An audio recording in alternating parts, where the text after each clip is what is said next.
Bismillah. Assalamualaikum warahmatullahi wabarakatuh. Alhamdulillah wassalatu wassalamu ala rasulillah wa ala alihi wa ashabihi wa man tabi'ahum bi ihsanin ila yaumidin, amma ba'du. Ya ayyuhalladzina amanu taqullaha haqqa tuqatih wa la tamutunna illa wa antum muslimun. Para relawan tanggap bencana yang dimuliakan Allah Subhanahu wa taala, alhamdulillah pada kesempatan pagi yang berbahagia ini kita dapat berjumpa di posko posko MBA ya, Markaz bersama As-Sunnah ya.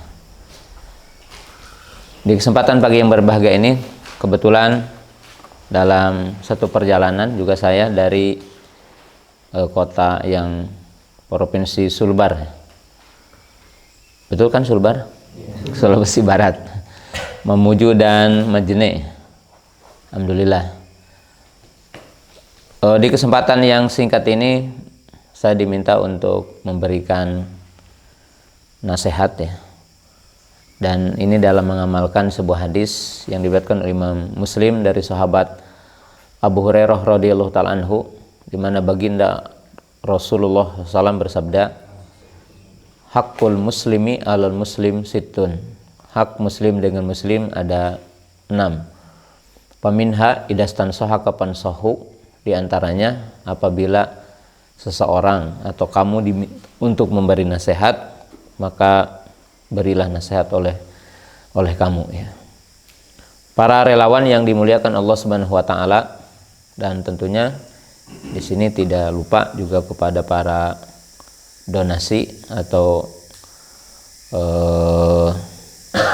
relasi-relasi yang telah memberikan sumbangan. Poin yang pertama yang saya ingin sampaikan bahwa para relawan di mana saja berada dalam tanggap bencana adalah merupakan bagian terpenting dalam komunitas muslim. Dalam arti tidak semua orang juga bisa menjadi relawan, apalagi ketika ada bencana menjadi orang yang pertama gitu ya. Maka mudah-mudahan antum semua adalah masuk dalam hadis Anas bin Malik radhiyallahu taala anhu, inna minan nasi mafatihal khair maghaliqal syarr wa inna minan nasi mafatiha lil syarri maghaliqal lil khairi. Fatuba liman ja'alallahu mafatihal khairi ala yadayhi wa wailun liman ja'alallahu mafatihasy syarri ala yadayhi. Jadi mudah-mudahan semua para relawan baik yang mungkin hari ini hadir di posko MBA atau yang tidak hadir, bahwa semua para relawan itu mudah-mudahan masuk kepada hadis Anas bin Malik, bahwa Nabi SAW itu membagi manusia kepada 2 kelompok. Satu kelompok adalah sebagai orang yang membuka pintu-pintu kebaikannya, menutup pintu-pintu kejelekan. Dan tentunya menjadi relawan dalam membantu setiap kesulitan manusia adalah bagian terbaik di sini. Kemudian yang kedua juga bahwa tidak diragukan lagi semua relawan ya yang ikut dalam menanggulangi semua bencana yang ada itu juga masuk dalam hadis ya, man faraja kurbatan min kurabil muslim fi yaumid dunya farajallahu kurbatan min kurabi yaumil qiyamah. Bahwa Nabi SAW mengatakan barang siapa yang membuka kesulitan dari kesulitan saudaranya di dunia, maka Allah Subhanahu wa taala akan memberikan kemudahan bagi dia dari kesulitan-kesulitan ketika di arasyatil qiyamah. Jadi insya Allah semua amal para relawan, walaupun itu kepanjang tanganan dari mungkin untuk mendonasikan dari muhsinin, itu masuk dalam hadis yang tadi. Ya, masuk dalam hadis yang tadi, barang siapa yang memudahkan kesulitan saudaranya di dunia, maka antum semua, kita semua nanti yaumul qiyamah ketika matahari mendekat 1 mil, mudah-mudahan kita semua akan mendapatkan naungan Allah ketika matahari mendekat 1 mil. Di saat orang lain bermandikan keringat dan mereka mendapatkan kesulitan dengan dahsyatnya teriknya matahari, maka antum mudah-mudahan akan mendapatkan naungan Allah di sana gitu ya. Nah, demikian juga tidak diragukan ya bahwa semua yang mendonasikan harta dari para muslimin di antara kita dari seluruh Indonesia, ya, kita juga mengetahui sebuah hadis bahwa Nabi SAW menyatakan kullu mri'in tahta dilli shadaqatihi, bahwa Nabi SAW mengatakan setiap orang nanti di arasatil kiamah akan mendapatkan naungan sesuai dengan sedekahnya. Jadi kita pun berdoa kepada Allah Subhanahu wa taala, semoga semua orang yang mendonasikan harta ya melalui ya amanah yang disampaikan juga ke antum di sini, artinya sebagai wasilahnya, para muslimin juga merupakan orang-orang yang akan mendapatkan naungan Allah taala nanti yaumul kiamah. Sebab kata Nabi SAW, setiap orang akan mendapatkan naungan Allah sesuai dengan sedekahnya ketika di dunia ini, ya, di dunia ini. Nah, kita mengetahui bahwa membantu, menjadi relawan dan bersedekah adalah amal yang baik. Tapi amal yang baik gitu kan, sesuatu amal yang baik kalau bisa dibilang sisi lain adalah profesi. Setiap profesi yang memiliki keutamaan maka sudah barang tentu harus dilaksanakan oleh orang-orang juga yang profesional gitu. Makanya di dalam ayat Al-Quran Allah Subhanahu wa ta'ala mengkisahkan tentang Nabi Musa alaihi salam ya. Jadi sebagaimana dikatakan dalam surah Al-Qasas ya, Allah ta'ala mengkisahkan tentang Nabi Musa alaihi salam, yang Nabi Musa alaihissalam itu punya kelebihan-kelebihan ya. Jadi kuat ya. Kalau ninju ya mati 1 kali gitu ya. Ngangkat batu ya kuat. Maka disebutkan oleh salah seorang putri Nabi Syuaib, qalat ihdahuma ya abatis ta'jirhu inna khaira man istajarta al-qawiyul amin.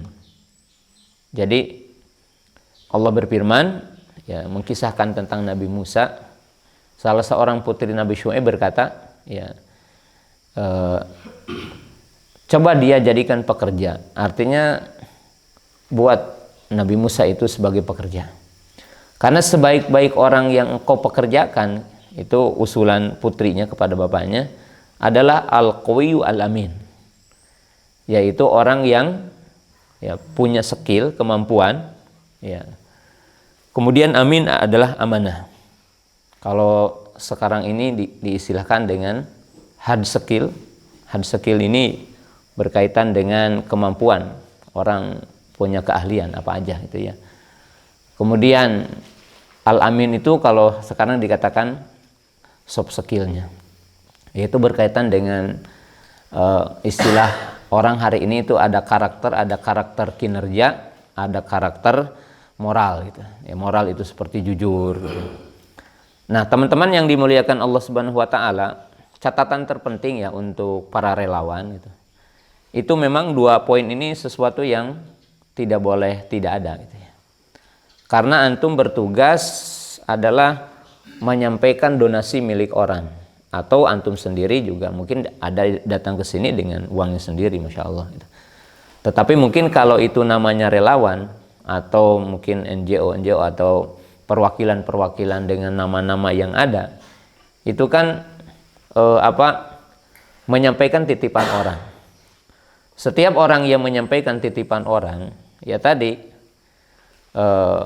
harus punya kompetensi. Nah, kompetensinya tadi 2 ya. Kompetensi dari sisi berkaitan dengan kita itu ya harus betul-betul tahu ya tadi memahami lapangan, memahami administrasi gitu kan. Ini yang berkaitan dengan skillnya gitu kan. Karena antum berkewajiban untuk melaporkan. Jadi semua kegiatan jangan mungkin asal-asalan. Yang penting asal ada foto gitu kan. Ya, kalau foto aja kan tidak bisa dipercaya ya.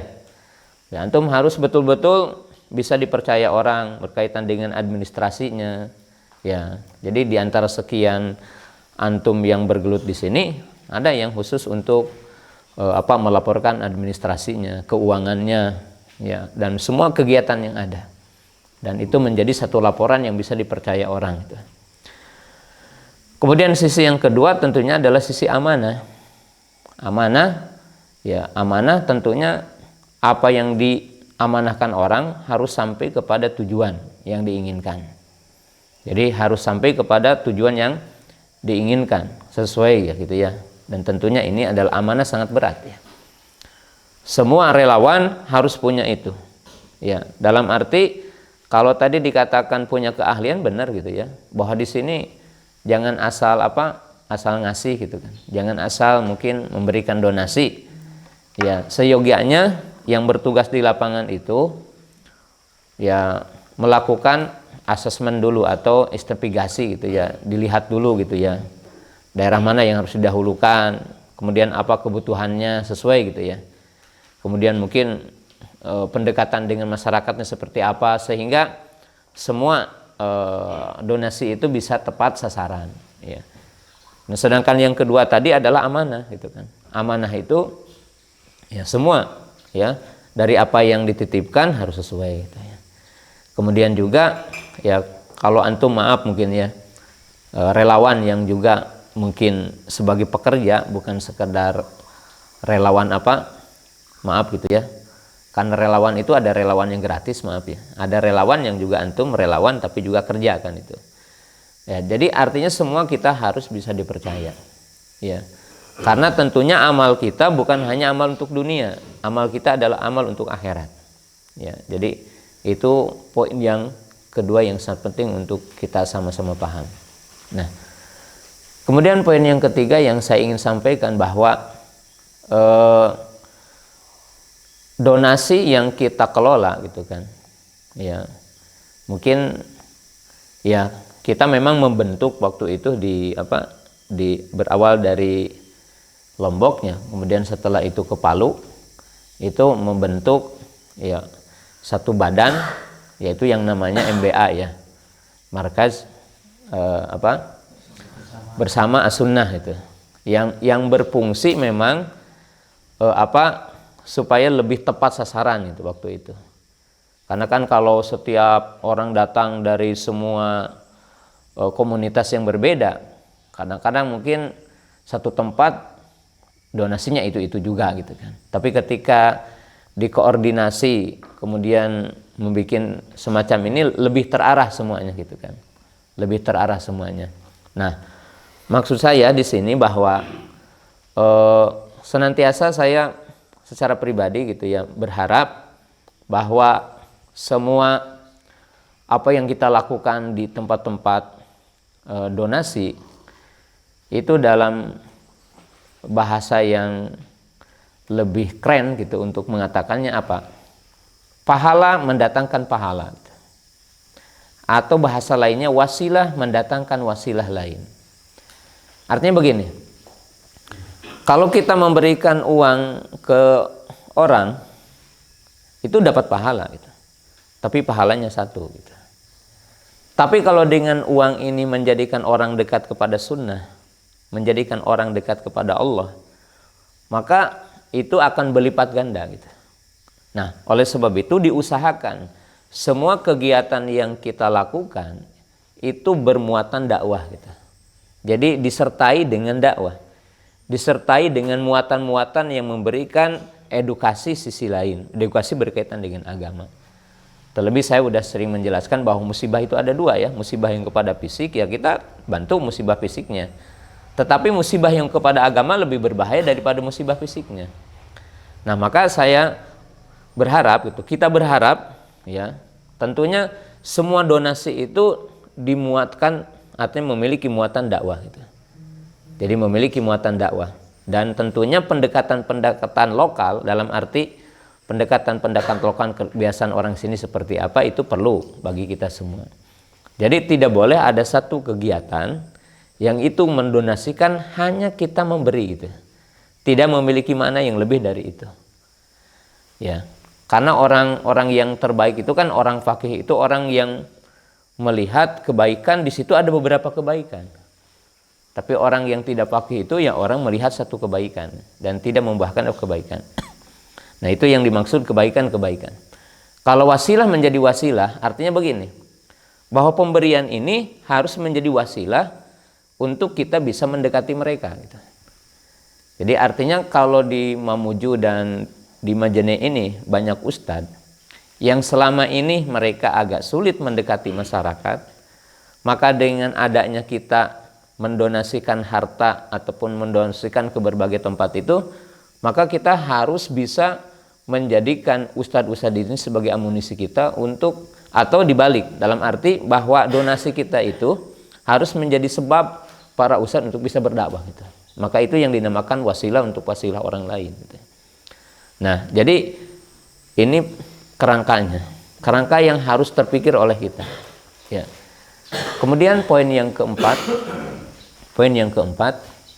bahwa semua relawan dan juga tentunya semua muslimin, kita harus ingat bahwa sehebat apapun kita gitu ya, dan sebanyak apapun harta kita pasti ada waktunya gitu. Maka oleh sebab itu yang terpenting kita tidak boleh membesarkan nama kita, punya nama MBA-nya atau nama yang lain ya, mungkin nama ABCD gitu ya. Tapi kita harus bisa membesarkan orang-orang di sini. Nama yayasannya apa di sini, kemudian ustadz siapa di sini. Karena yang mereka akan hidup di sini adalah mereka. Artinya yang akan berdakwah di sini mereka, bukan kita. Kita akan pulang, gitu kan. Kita akan pulang.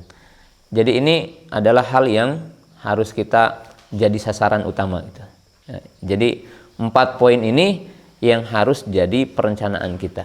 Oleh sebab itu, ya di setiap daerah ya punya asar gitu kan. Di Palu ada pesantren, setelah itu di Palu ada radio gitu ya. Dengan sebab itu awal-awal yang bagus gitu ya. Kalau di Lombok kan sebelum bencana juga ada banyak pesantren gitu ya, pesantren Ahlu Sunnah di sana. Nah, tapi kita ya di tempat-tempat yang seperti ini harus punya jejak gitu. Dan jejak itu lebih baik, lebih besar pahalanya daripada ngasih itu kan gitu. Jejak itu lebih besar gitu.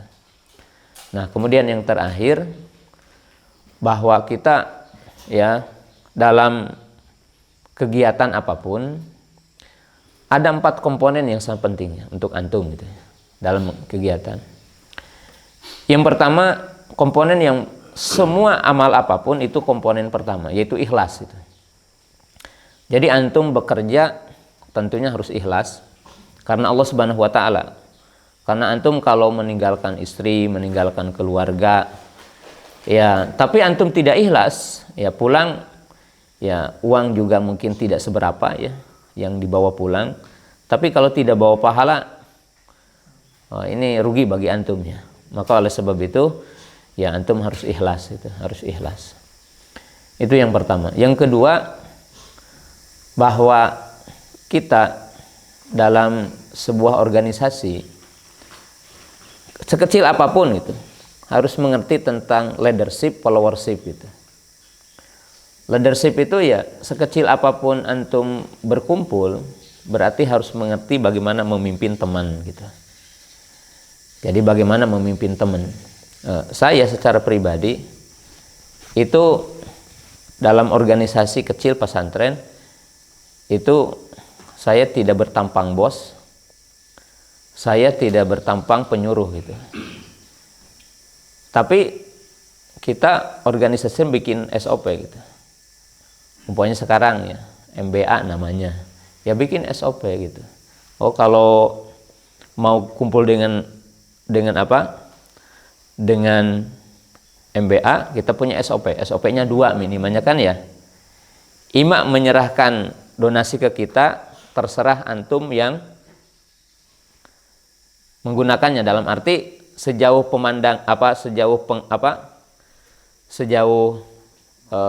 pengapatan kita di sini kita donasikan dengan amanah. Atau ada orang pihak kedua yang mengatakan pokoknya saya tunjukkan segalanya kami, kan itu tidak mengapa. Nah, jadi ketika orang itu paham dengan semua apa yang kita buat, itu tidak akan merasa, oh dia ngatur-ngatur saya, kan gitu. Jadi kalau saya umpamanya di pesantren, yang buat SOP, kepala sekolah buat SOP sendiri dulu. Setelah buat SOP dia, kita tetapkan dengan yayasan, ini SOP kepala sekolah. Jadi kalau dia mengerjakan bukan saya kerjakan ini ya, kerjakan itu ya, antum ke sana ya, enggak gitu. Tapi udah ada, sehingga semua orang itu akan merasakan, wah ini kalau saya di sini harus seperti ini, kan gitu. Nah, itu hal yang sangat penting gitu. Hal yang sangat penting. Kemudian definisi kita sebagai followership. Followership artinya kita sebagai mitra yang ada dalam satu komunitas. Maka kita harus terbiasa juga mendapatkan perintah gitu. Mendapatkan arahan itu dinikmati gitu. Dinikmati. Kita harus merasa begini, bahwa dalam satu lingkungan itu tidak mungkin semua orang merintah gitu. Mesti ada yang memerintah, ada yang diperintah. Tapi memang dalam semua komunitas ini yang namanya berorganisasi itu kan seni. Seni. Memimpin itu adalah seni.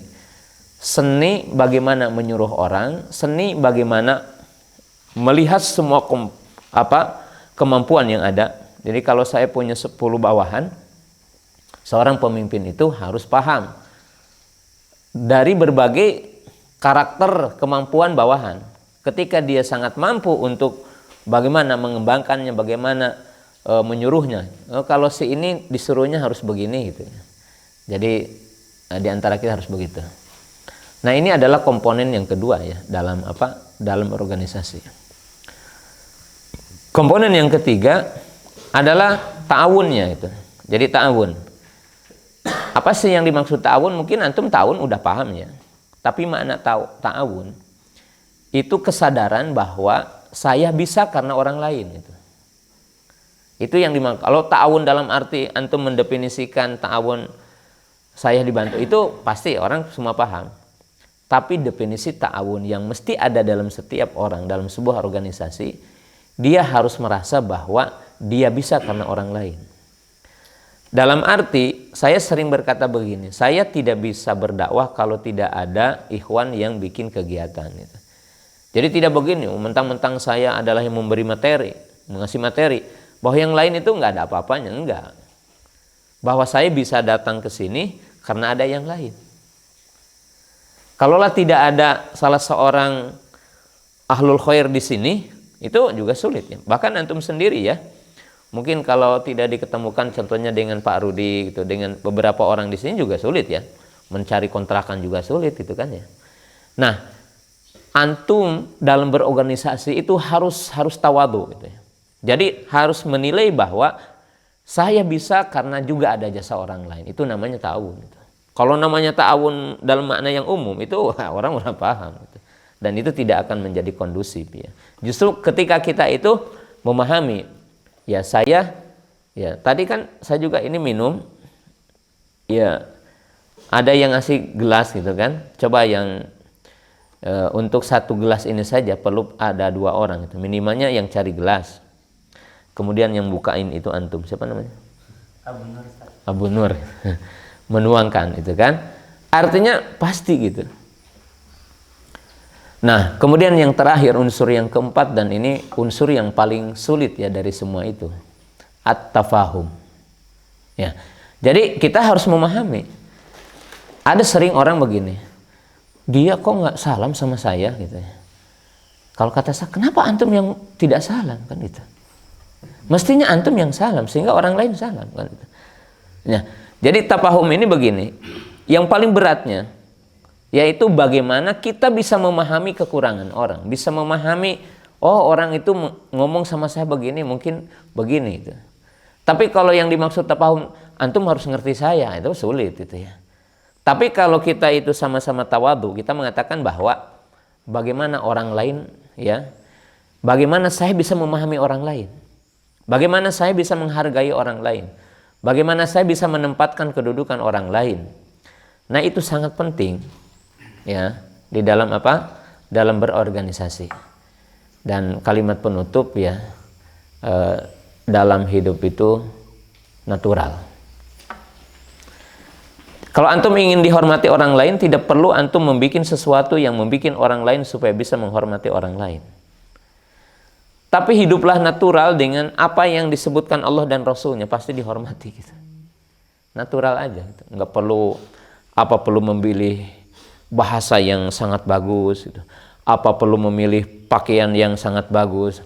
Apa kalau jalannya itu harus gini. Atau kalau orang lain akan berhadapan itu pakai perantara supaya orang agak segan sedikit gitu. Ya biasa aja gitu hidup ini, biasa aja. Natural. Orang yang muncul dari keaslian jiwanya itu akan lebih enjoy dalam hidupnya gitu. Dalam hidupnya, ya. Dan ini perlu ya dalam lingkungan kita. Lingkungan kita antum ya yang suaranya keras biasa aja gitu, sehingga orang lain biasa memahami suara keras itu. Nah, kecuali ada hal-hal yang mungkin ini mengganggu orang, ya mengganggu orang. Ya, contohnya kebiasaan kita bersin terus itu, ya diusahakanlah sih diobati gitu, sehingga tidak mengganggu orang. Ya kan ada ya hal-hal yang memang itu mengganggu gitu kan. Ya kita berusaha untuk mengobati diri. Nah, teman-teman yang dimuliakan Allah Subhanahu wa taala, yang jelas semangat terus ya antum untuk ya mungkin sampai kondisi-kondisi relatif kondusif gitu ya. Dan tentunya ya musibah itu tidak akan berhenti di sini kan istilahnya. Tetap aja ada gitu, dan pintu-pintu amal untuk antum, untuk kita bersama adalah selalu selalu ada. Barangkali sampai di situ tadi mintanya cuma 10 menit, ini udah 12 menit. Ini yang kadang fenomena yang kita dapati di lapangan ya, yang saudara firman Allah Subhanahu wa taala ini berkaitan dengan perpecahan, perselisihan di antara kita. Ya, untuk sebab-sebabnya memang sepele-sepele gitu. Dan Allah SWT berfirman dalam surat Maidah, "Innama yuridu syaitanu ayyuqi'a bainakumul adawata wal baghdha." Nah, setan itu yang diinginkan adalah terjadinya permusuhan dan kebencian di antara kalian. Karena mungkin kita di sini nih, dengan berkumpulnya kita, bersatunya kita di sini, banyak kebaikan yang bisa terlahir. Yang dengan sebab kita berkumpul, banyak kebaikan juga yang akan muncul di tempat ini. Oleh karena anak minta Ustaz untuk memberikan nasihat untuk kami semua ya, terkaitnya dengan persatuan dan bagaimana menjaga hati-hati kita ini agar bisa bersatu ya. Karena sebagaimana firman Allah SWT juga, dan mereka santai akan berselisih. Ilaman rahimahullah. Walidzalika khalaqahum. Nah, ini bagaimana nasihat untuk kamu? Ya, kalau nasihatnya setiap orang kita berdoa untuk diri pribadi kita untuk tidak berselisih gitu ya.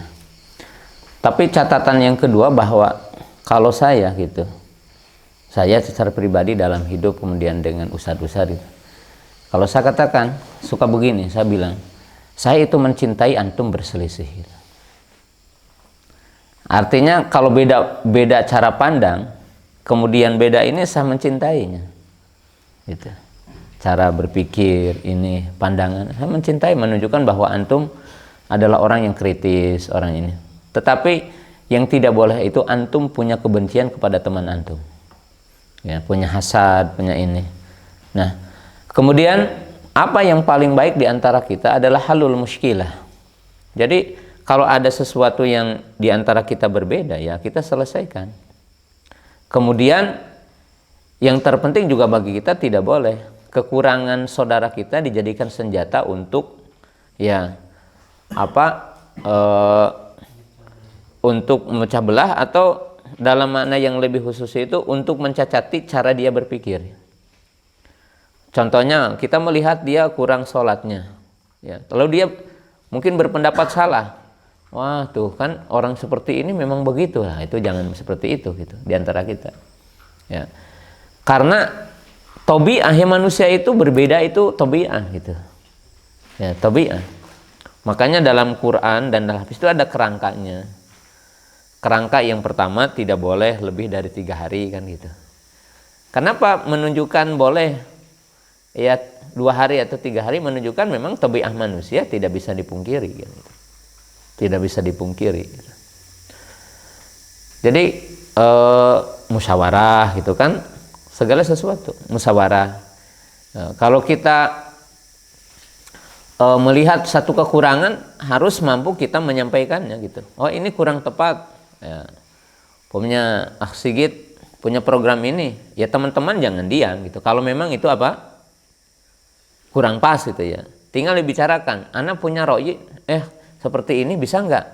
Nah sama juga Sigit kalau melihat sesuatu yang lebih baik ya tidak boleh. Kata orang Sunda mah kekeh petekeh, tahu nggak kekeh petekeh? Bersikukuh, nah, bahasa itu bersikukuh. Wah pokoknya kata saya gini. Kalau orang Sunda mah cek aing kieu gitu. Kata saya begini enggak ya, kita tabadu ra'yu gitu. Jadi itu senang. Nah memang yang paling sulit itu ya mengobati hati ya. Makanya dalam perkataan para ulama itu yang saya sampaikan kan, man sodaro minal qalbi asobal qalba.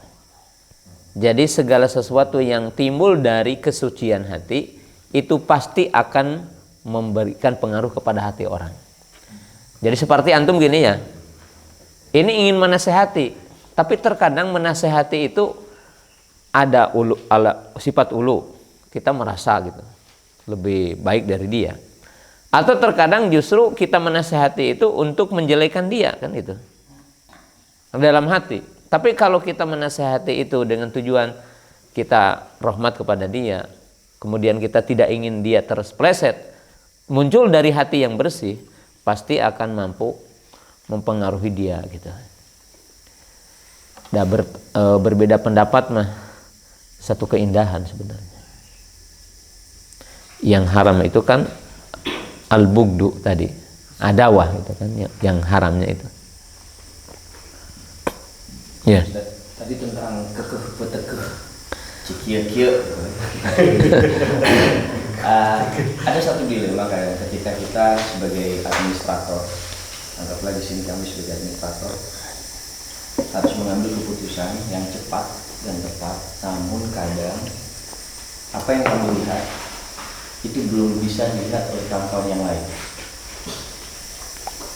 Satu misal, bahwasanya ini kandungan CO2-nya lebih bagus dibandingkan kopi ini bagi kita yang saat ini dehidrasi. Namun bagi sebagian teman-teman yang sudah terbiasa dengan kopi atau teh misalkan, ini enak gitu. Yes, tapi kami harus tepat dan cepat demi menyelamatkan semua. Kadang kekeh-petekehnya itu kemudian ya saya paham. Dibenci, kemudian ya sudah kami lakukan saja. Namun akhirnya insya Allah mereka paham.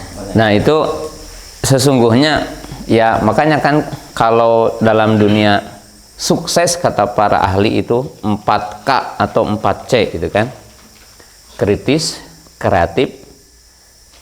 Nah ini yang kedua dan ketiga keempatnya yaitu komunikatif. Dalam arti sebuah ide yang kita kemas mungkin baik menurut kita, bahkan ini paling tepat gitu. Nah tapi teman kita belum terkomunikasikan dengan baik. Nah maka yang terbaik itu kita sama-sama mempelajari dalam hidup ya, itu kemampuan berkomunikasi, bagaimana memahamkan orang lain. Kan ini ya bentuk komunikasi. Karena terkadang mungkin orang lain tidak paham kepada satu kegiatan yang kita kemas dan ini terbaik, orang lain belum belum terkomunikasikan. Ya seperti kasus di negara ini kan sekarang itu banyak hal-hal yang memang tidak terkomunikasikan dengan ulama, tidak terkomunikasikan dengan tim ahli gitu kan. Maka banyak hal-hal yang jadi kisruh terus gitu kan. Nah itu menurut poin yang sangat penting. Bahkan menurut para ahli komunikasi itu 70% untuk kesuksesan dalam sebuah kegiatan. Jadi 70% itu komunikasi. Ya. Kemudian yang keempatnya jelas kolaborasinya itu kan. Kolaborasi itu mampu untuk mensinergikan semua kekuatan yang ada. Tapi kolaborasi itu tetap awalnya dari komunikasi. Nah, cuma mungkin kita sama-sama belajarlah. Pak Syekh Badrimin ini yang selalu ada di mana-mana.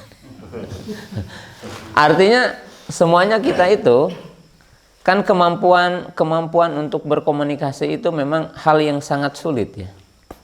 Contoh lah, saya sering ngobrol dengan guru-guru atau kepala sekolah gitu. Ketika ada satu kegiatan gitu ya, nah ini bawahannya ini cepat tanggap nggak, kemudian merasa yakin nggak gitu. Nah itu berawal dari si kepala sekolah itu menyampaikan satu kegiatan itu dengan meyakinkan kan, mengkomunikasikannya gitu kan, dengan orang tua gitu kan, dengan wali santri, dengan santrinya. Dan komunikasi itu kan kalau digaris besarkan ya, ada komunikasi verbal ya, ada dari mulai gaya berbicara ya, mengkomunikasikan dengan gerakan, mengkomunikasikan dengan raut muka gitu kan. Nah, mengkomunikasikan dengan kata-kata yang tepat kan itu. Sesuatu yang kita tawarkan. Ya. Jadi umpamanya contoh kecil gitu ya, antum bilang, antum itu belum paham ini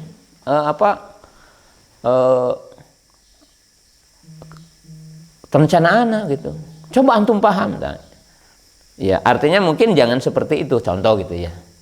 Cara mengkomunikasikannya apa? Bisa aja tadi kan, kita sabar mungkin ya, sejenak gitu. Kita katakan, coba antum lihat lagi gitu. Kondisinya gitu. Kalau antum belum setuju dengan ini, coba lihat kondisinya.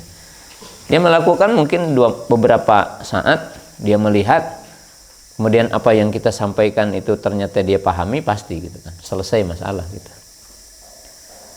Jadi masalahnya sih tadi kepiawaian kita sama-sama dalam apa? Berkomunikasi itu. Udah? Baik. Ada pertanyaan? Silakan. Ngomong saja masih dari sini. Kalau yang jelas ini habis ini kita langsung rencana mau balik ya ke mampir Kendari dulu. Iya. Mamuju, Makassar, Kendari, terus nanti dari Kendari bisa pusat ke Jakarta.